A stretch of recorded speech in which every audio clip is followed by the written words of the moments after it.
Today, the greatest risk of global catastrophe doesn't look like this. Instead, it looks like this. If anything kills over 10 million people in the next few decades, it's most likely to be a highly infectious virus rather than a war. Not missiles, but microbes.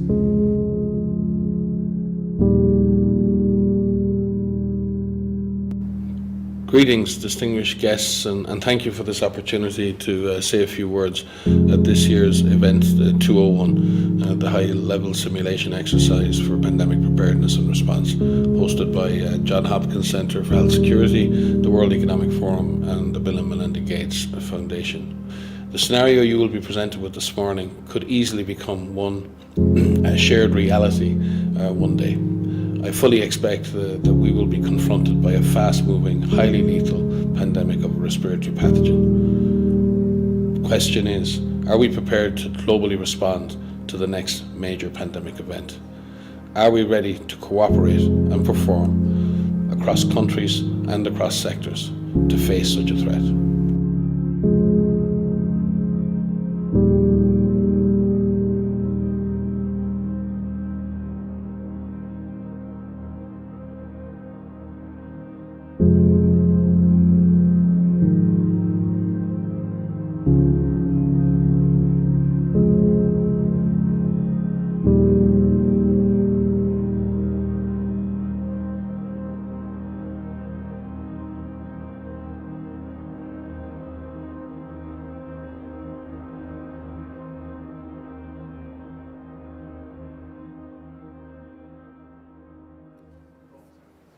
It began in healthy-looking pigs, months, perhaps years ago.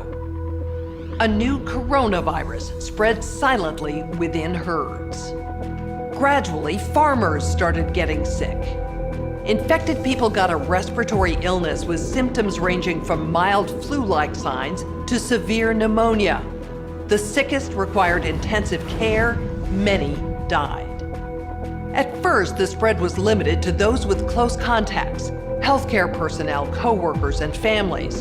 But now, it's spreading rapidly throughout local communities. International travel has turned local epidemics into a pandemic spanning the globe. Just 3 months ago, CAP started in South America, but has now reached several countries with more than 30,000 cases and nearly 2,000 deaths. Good morning, and thank you all for being part of this Pandemic Emergency Board. We're at the start of what's looking like it will be a severe pandemic. And there are problems emerging that can only be solved by global business and governments working together.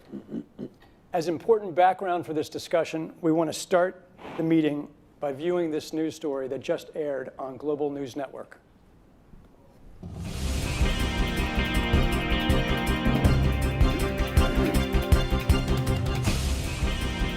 Continuing our coverage of the newly discovered CAPS disease and the scope of its deadly outbreaks. There are now more than 30,000 reported cases. Experts warn this may be just the beginning of a global problem. GNN science reporters have produced a video about what we know so far about CAPS, the virus, the outbreak, and the resulting chaos. CAPS is a novel coronavirus related to those viruses that caused the frightening SARS epidemic in 2003 and the deadly MERS outbreaks in recent years. Scientists think each infected person in turn infects on average 2 more people. This disease is proving more transmissible than SARS or MERS and about as contagious as influenza. Essentially, the cumulative number of cases is doubling every week. At this rate, we can expect to see 16 times as many cases in a month unless we find a way to interrupt transmission.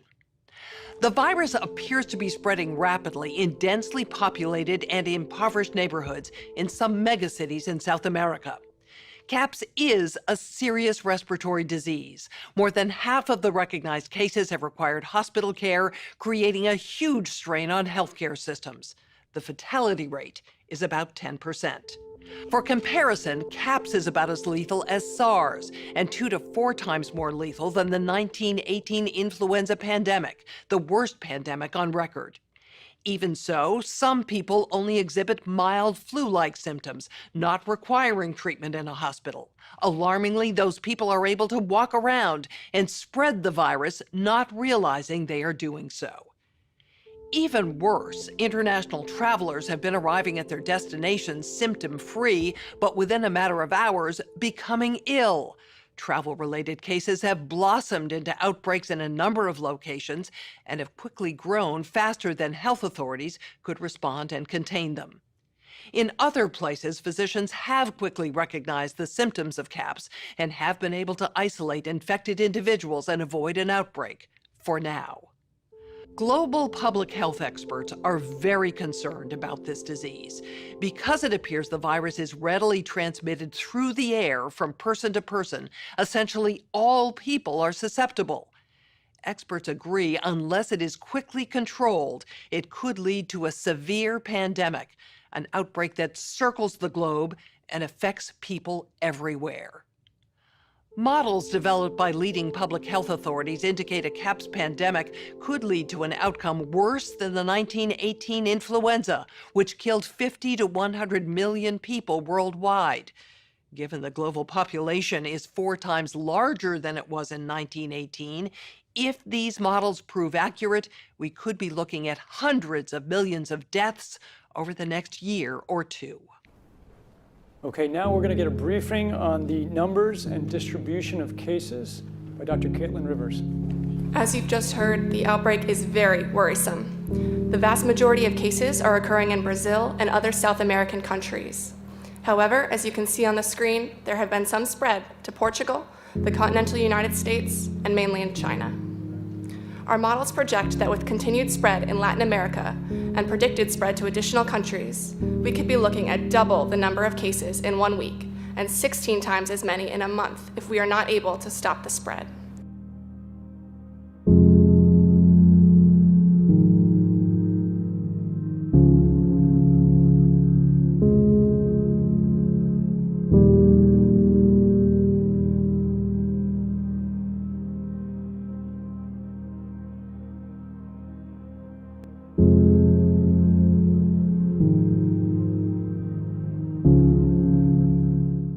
All right, we want to show you the latest news on the impacts of the pandemic on trade and travel, which will be the focus of this discussion.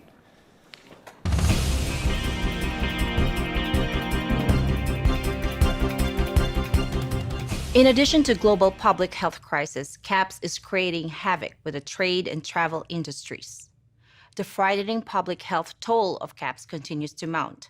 Patients are overwhelming healthcare facilities around the world, including many of the makeshift triage and temporary care facilities.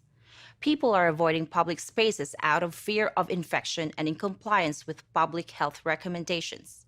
This has had a dramatic effect on the retail and service sectors.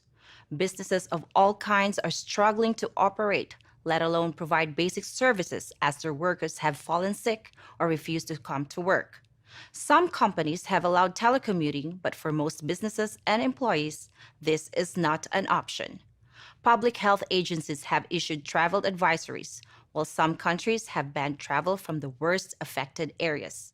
As a result, the travel sector is taking a huge hit. Travel bookings are down 45%, and many flights have been canceled. A ripple effect is racing through the service sector. Governments that rely on travel and tourism as a large part of their economies are being hit particularly hard. Consumer confidence has fallen dramatically, and people are delaying or canceling discretionary purchases. As a result, manufacturers are scaling back production on many goods. On the other hand, staples like food and medicine are being hoarded. Mandated border closures and trade restrictions are creating severe localized shortages. The Purchasing Managers' Index suffered its sharpest decline in 50 years, a leading indicator that markets are preparing for a prolonged period of economic disruption. In some regions, politicians are adding to the noise and confusion through social media. Ban all goods and travel from infected countries, and boycott companies that spread disease are common Twitter refrains often led by public figures. It's safe to say we face a tough dilemma. The movement of people may facilitate the spread of caps, but interruptions to travel and trade may have economic consequences that are just as bad. Okay, thank you for reconvening, and let's get an update from Dr. Rivers. In the last 3 weeks, case numbers have continued to grow exponentially. We now have an estimated 4.2 million cases and 240,000 deaths. Almost every country is now reporting cases, and those who aren't may simply not have the resources to conduct surveillance.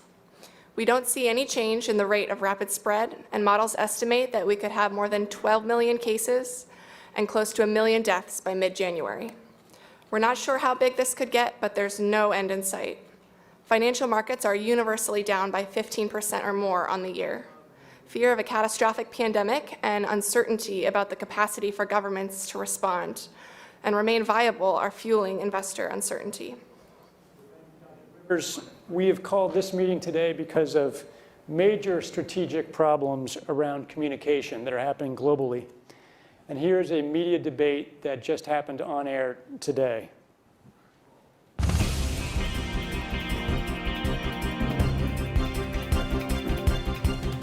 Alarming news emerging from social media companies today about the CAPS pandemic. Twitter and Facebook are reporting they've identified and deleted a disturbing number of accounts dedicated to spreading disinformation about the outbreak. For more on this, we go to our correspondent, Catalina Parks. Chen, these accounts were created by several state-sponsored groups intending to sow political discord, and some individuals are seemingly seeking to gain financial advantages. Violence against healthcare workers and minority populations has been increasing. A recent riot highlights the real danger in these posts.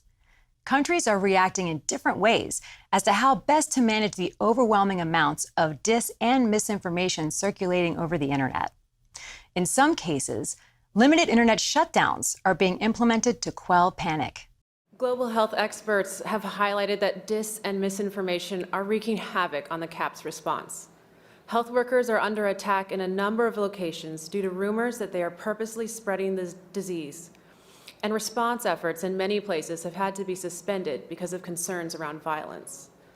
Pharmaceutical companies are being accused of introducing the CAPS virus so they can make money on drugs and vaccines, and have seen public faith in their products plummet. Unrest due to false rumors and divisive messaging is rising and is exacerbating spread of the disease as levels of trust fall and people stop cooperating with response efforts. This is a massive problem, one that threatens governments and trusted institutions. Polls have shown that mis and disinformation are ubiquitous. At least 90% of the public has been exposed to these messages. At the same time, misinformation messages come from a variety of sources, even government officials. And often governments are contradicting one another. We know that social media is now the primary way that many people get their news. So interruptions to these platforms could curb the spread of misinformation, but could also limit access to information from legitimate sources. But I also think we're at a moment where the social media platforms have to step forward and recognize the moment to assert that they're a technology platform and not a broadcaster is over.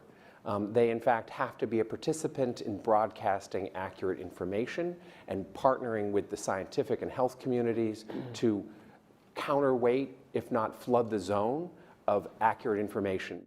Asti. So looping back into the trust barometer, last year in Davos, it was released that trust in traditional media sources has grown, while trust in social media sources has gone down, specifically after the last elections in the United States. So I think one of the ways that we need to approach this is to make sure that we have the right representatives on traditional media networks in order to portray our side of the story and make sure that there isn't misinformation.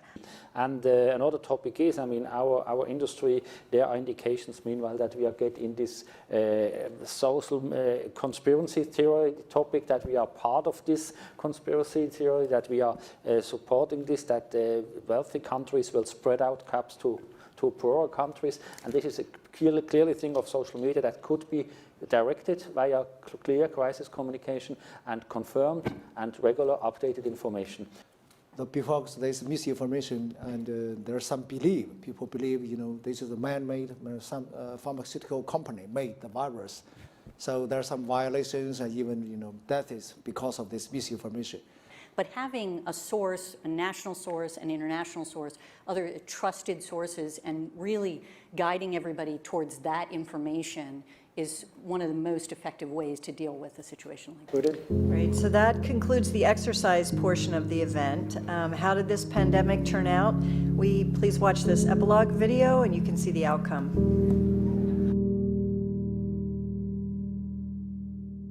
The outcome of the CAPS pandemic in Event 201 was catastrophic. 65 million people died in the first 18 months. The outbreak was small at first and initially seemed controllable, but then it started spreading in densely crowded and impoverished neighborhoods of megacities. From that point on, the spread of the disease was explosive. Within 6 months, cases were occurring in nearly every country. At first, wealthy countries with advanced healthcare and public health systems were primarily able to limit the spread of the disease within their borders.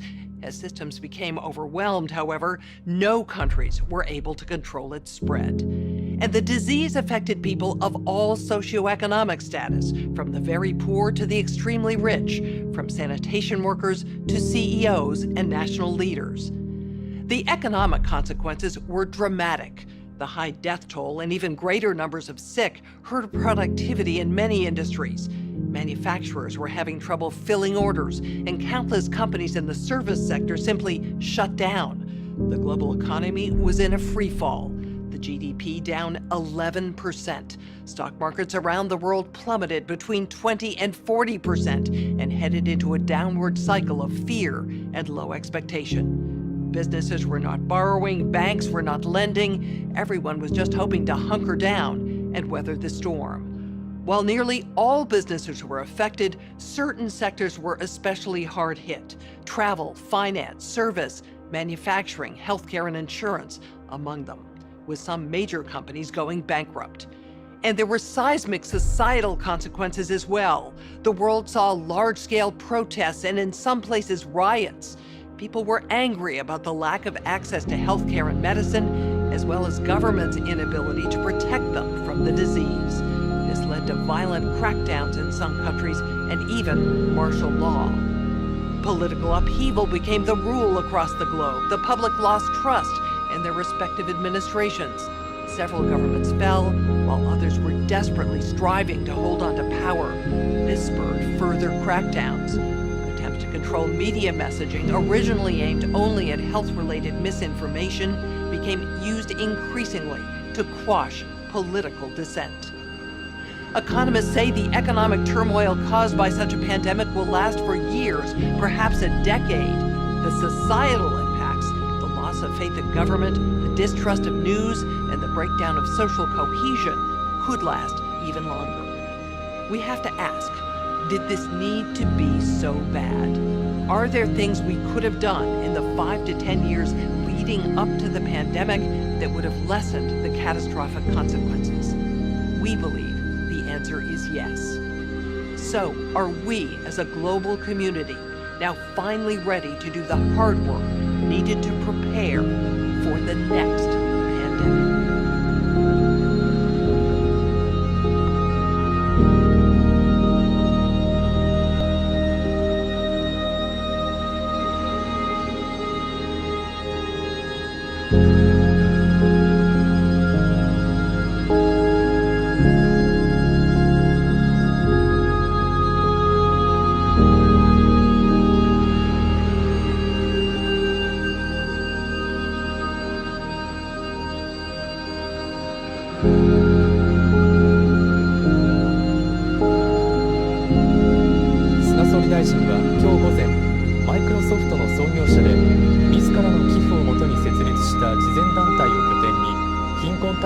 難病の撲滅などに取り組んでいるビル・ゲイツ氏とおよそ15分間電話で会談しました。この中でゲイツ氏は今年夏の東京オリンピック・パラリンピックの開催に期待を示すとともに、新型コロナウイルス対策で各国が複数のワクチンを共同購入する国際的な枠組みへの日本政府の資金の拠出などに謝意を示しました。これに対し菅総理大臣は東京大会の開催に向けた決意を示すとともに、都チンの供給に協力する考えを伝えました。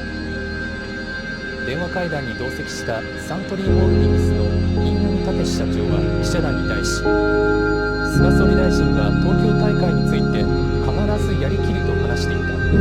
またワクチンの供給について前向きに発言していたと述べました。